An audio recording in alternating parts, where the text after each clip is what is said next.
Prime Minister says taxpayers can't afford to pay billions of pounds in compensation to women affected by rises in the state pension age. Sir Keir Starmer has been defending his decision after coming under pressure from his own MPs and political opponents. Campaigners say that 3.6 million women born in the 1950s were not properly informed about the changes to raise women's pension age to 65 in line with men's. The plan was first announced in 1995 by the then Conservative government, and the idea was women's state pension age would rise gradually from 60 to 65 over a 10-year period. But then in 2010, the Conservative Lib Dem coalition government decided to speed up those changes. By 2018, women didn't get their state pension until the age of 65. Today, Sir Keir Starmer said he understood the concerns, but insisted that the majority of women did know about the changes. Here's our political editor, Chris Mason. When I turned on the radio this morning, there was anger pouring out of the speakers. It's deeply offensive and it's deeply patronising. I did take responsibility, but somebody else moved the goalpost. Absolutely disgusting. 3 years of pension for me, that would have been £30,000. The anger and the questions...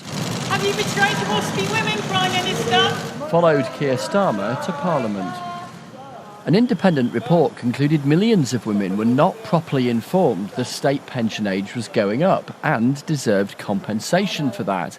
The government said sorry, but said no to handing over any money, despite the impression the Prime Minister and others had left in opposition. And he said that he lined up for many photos with WASPI women, saying he'd have their backs, and he's just betrayed them in the most scandalous way possible. Mr. Speaker, is this what the Prime Minister meant when he promised to lead a government of change? Anger opposite the Prime Minister, anger on his own side too. We did promise them that we would give them justice. Does the Prime Minister really understand how let down WASPI women feel today? I do understand the concern, of course I do.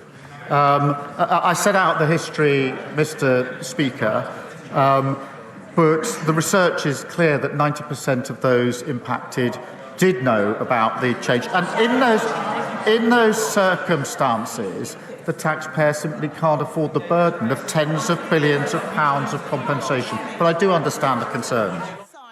Some campaigners dispute that 90% figure. Neither Labour nor the Conservatives promised compensation in their election manifestos, but Labour had done before and frequently expressed their support for the campaign.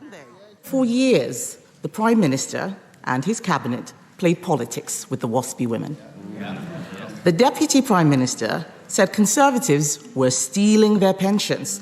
She promised to compensate them in full. Another broken promise. Now they admit we were right all along. Here was the now Chancellor 4 years ago and the Deputy Prime Minister 2 years ago. Oh, and the Prime Minister too, photographed with Anne Potter, who I talked to earlier on Politics Live.